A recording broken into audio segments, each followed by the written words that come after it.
Wash room بہت ہی گندا تھا، فرش گیلا تھا، واش بیسن میں داغ تھے، ٹوائلٹ پیپر غائب تھا اور کموڈ میں غلاظت تھی۔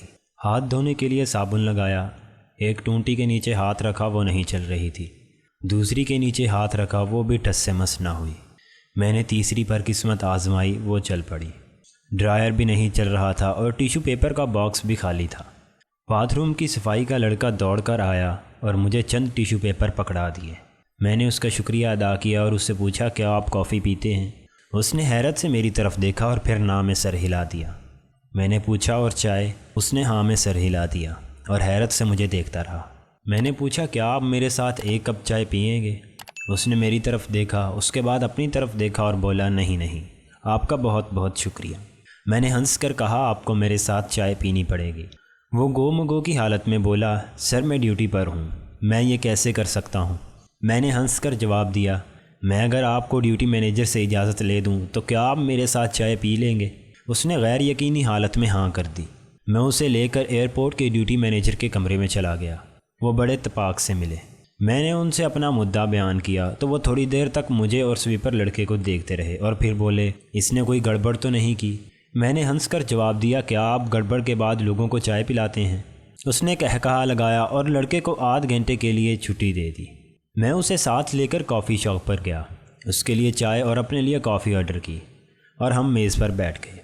وہ بیچارہ زندگی میں پہلی مرتبہ کافی شاپ کی کرسی پر بیٹھا تھا، لہٰذا مجھے اس کے جسم میں ہلکا ہلکا ارتعاش صاف دکھائی دے رہا تھا۔ میں نے تھوڑی دیر گپ لگا کر اسے ایزی کیا اور پھر اس سے کہا باتھ رومز کو صاف رکھنا آپ کی ذمہ داری ہے، آپ اپنی ڈیوٹی صحیح طریقے سے کیوں نہیں کرتے؟ مسافروں کو آپ کے سامنے کتنی دقت ہو رہی تھی۔ اس نے خوف سے میری طرف دیکھا اور پوچھا کیا آپ میری شکایت لگانا چاہتے ہیں؟ میں نے ہنس کر جواب دیا میں نے اگر شکایت کرنی ہوتی تو میں آپ کو چائے کیوں پلاتا؟ اس نے اطمینان سے سانس لیا اور پھر کہا آپ وعدہ کریں آپ میری باتیں ڈیوٹی مینیجر کو نہیں بتائیں گے، میری جاب چلی جائے گی۔ میں نے وعدہ کیا۔ وہ مسکرا کر بولا سر واش روم میں صفائی کے لیے ہم 2 لوگ ہوتے ہیں، ہم 10 گھنٹے مسلسل کام کرتے ہیں، ہمارا سارا واشنگ میٹیریل روزانہ ختم ہو جاتا ہے لیکن اس کے باوجود واش روم صاف نہیں ہوتے، ہم کیا کریں؟ میں نے پوچھا کیا صفائی کے لیے لوگ کم ہیں؟ وہ بولا ہرگز نہیں، دنیا میں ایک واش روم میں 1 بندہ ہوتا ہے جبکہ ہم 2 ہیں۔ میں نے پوچھا پھر ایشو کیا ہے؟ وہ بولا آپ لوگ۔ میں اس کی طرف دیکھتا رہا۔ وہ بولا سر یہ ایئرپورٹ ہے، یہاں خوشحال اور پڑھے لکھے لوگ آتے ہیں لیکن 99% لوگوں کو واش روم استعمال کرنا نہیں آتا، یہ فلش نہیں کرتے اور اگر کرتے ہیں تو بٹن کو اتنی زور سے دبا دیتے ہیں کہ وہ خراب ہو جاتا ہے، کموڈ کے اوپر چڑھ کر بیٹھ جاتے ہیں جس سے کور ٹوٹ جاتے ہیں، فرش گیلا کرتے ہیں، واش بیسن میں ناک اور گلا صاف کرتے ہیں جس سے غلاظت جالی میں پھنس جاتی ہے، ڈرائر کو دیر تک استعمال کرتے ہیں، ہاتھ صاف کرنے کے لیے 10 ٹیشو ضائع کر دیتے ہیں اور وضو خانے کی بجائے ٹوائلٹ اور واش بیسن میں وضو کرتے ہیں، لہٰذا ایک فلائٹ کے بعد واش رومز استعمال کے قابل نہیں رہتے۔ ہم ابھی صفائی کر رہے ہوتے ہیں تو دوسری فلائٹ آ جاتی ہے اور وہ مسافر گند ڈالنے کے ساتھ ساتھ ہمیں برا بھلا بھی کہنا شروع کر دیتے ہیں۔ چنانچہ آپ خود بتائیں جب 1 گھنٹے میں 200 لوگ واش رومز گندے کریں تو کیا ہم 2 لوگ انہیں صاف کر سکیں گے؟ آپ یقین کریں لوگ جیبوں میں مٹی کے ڈھیلے ڈال کر آتے ہیں اور کموڈ میں پھنسا کر چلے جاتے ہیں، یہ ٹیشو پیپر کا پورا رول کموڈ میں پھینک جاتے ہیں اور خواتین بچوں کے پیمپرز کموڈ میں ڈال دیتی ہیں، ہم یہ گند کیسے صاف کر سکتے ہیں؟ میں حیرت سے اس کی کہانی سنتا رہا۔ وہ خاموش ہوا تو میں نے اس سے پوچھا اس کا حل کیا ہے؟ وہ ہنس کر بولا آپ لوگ جب تک گند مچانا بند نہیں کریں گے اس وقت تک صورتحال ٹھیک نہیں ہوگی، خواہ آپ واش رومز کی صفائی کے لیے 2 ہزار بندے بھی رکھ لیں۔ میں نے مسکرا کر شکریہ ادا کیا، اس کو تھپکی دی اور ایئرپورٹ سے باہر آ گیا۔ میرے لیے زندگی کا یہ ایک نیا زاویہ تھا۔ پاکستان میں صرف 1% لوگ ہوائی سفر کے قابل ہیں اور یہ لوگ خوشحال اور پڑھے لکھے بھی ہیں، لیکن آپ ان کی سیوک سینس اور لائف ٹریننگ دیکھ لیں، ان لوگوں کو بھی واش رومز استعمال کرنا نہیں آتا۔ آپ جہازوں کے واش رومز کی حالت بھی دیکھتے ہوں گے، یہ بھی کسی طرح قابل ستائش نہیں ہوتی، لہٰذا آپ خود سوچئے جو لوگ جہاز کے اندر اور ایئرپورٹ پر اپنا گند صاف نہیں کرتے وہ لوگ شہروں محلوں اور گھروں میں کیا کرتے ہوں گے۔ اور دوسرا ملک میں جب 1% خوشحال لوگوں کی صورتحال یہ ہے تو باقی 99% لوگوں کا معیار کیا ہوگا؟ اب سوال یہ ہے کہ ان لوگوں کو ٹھیک کرنا کس کی ذمہ داری ہے؟ کیا یہ حکومت کی ڈیوٹی ہے؟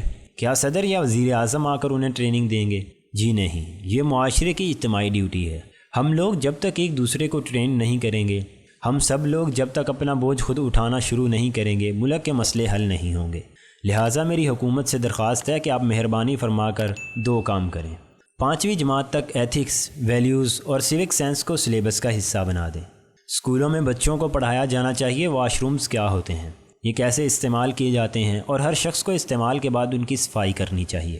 ہاتھ دھونا، ہاتھ خشک کرنا اور ایک دوسرے کو سلام کرنا بھی کیوں ضروری ہے، اور دوسروں سے ہاتھ کیسے ملانا چاہیے، اور ملاقات کے دوران کسی شخص سے کتنے فاصلے پر کھڑا ہونا چاہیے۔ یہ تمام اصول بچوں کو اسکول میں سکھانے چاہیے۔ میں نے 3 ماہ قبل ڈاکٹروں کو ایک سیشن دیا تھا۔ میں نے انہیں بتایا ہم جب کسی شخص سے ملنے جاتے ہیں تو ہم سے ہاتھ ملانے کا فیصلہ اس شخص نے کرنا ہوتا ہے۔ وہ اگر ہاتھ ملانے میں پہل کرتا ہے تو ہمیں اس کی طرف ہاتھ بڑھانا چاہیے، ورنہ صرف منہ سے السلام علیکم کافی ہوتا ہے۔ ہم ہر شخص کی طرف ہاتھ بڑھا دیتے ہیں، یہ دوسروں سے گلے ملنے کے لیے بےتاب رہتے ہیں، یہ بدتمیزی ہوتی ہے۔ آپ یقین کریں حال میں موجود تمام لوگوں کا کہنا تھا ہمیں زندگی میں یہ اصول پہلی مرتبہ معلوم ہوا۔ معاشرے کو یہ اصول بتانا کس کی ذمہ داری تھی؟ یہ حکومت کی ذمہ داری تھی اور یہ کوتاہی کی مرتکب ہوتی رہی، لہٰذا حکومت اسے سلیبس میں شامل کرے۔ دوسری درخواست، پورا ملک نالی، گلی، سڑک، پائپ اور پانی کی دہائی دے رہا ہے۔ ریاست کو یہ کام کرنے چاہیے، لیکن جس ملک کے قرضے GDP کا 90% ہوں گے وہ ملک کس کس کی سڑک، گلی اور نالی بنائے گا؟ ہمیں یہ سمجھنا ہوگا یہ کام ہمیں خود کرنے ہوں گے۔ عوام تھوڑی تھوڑی رقم جمع کریں، ہفتے میں ہر شخص چند گھنٹے دے اور اپنی گلی، اپنی نالی اور اپنی سڑک بنا لے۔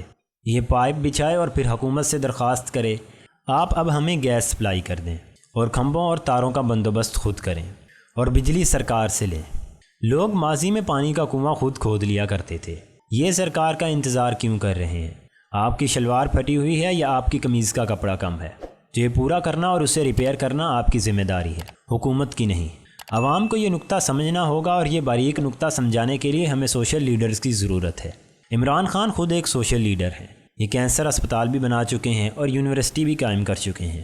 یہ اچھی طرح جانتے ہیں عوام جب تک سامنے نہیں آتے، یہ جب تک خود گڑھے نہیں بھرتے، ملک اس وقت تک ترقی نہیں کرتے۔ لہٰذا حکومت کو ڈاکٹر امجد ثاقب جیسے سوشل لیڈرز کی مدد لینی چاہیے۔ ڈاکٹر امجد ثاقب نے اخوت کے ذریعے 2.5 کروڑ لوگوں کو غربت سے لڑنا سکھا دیا۔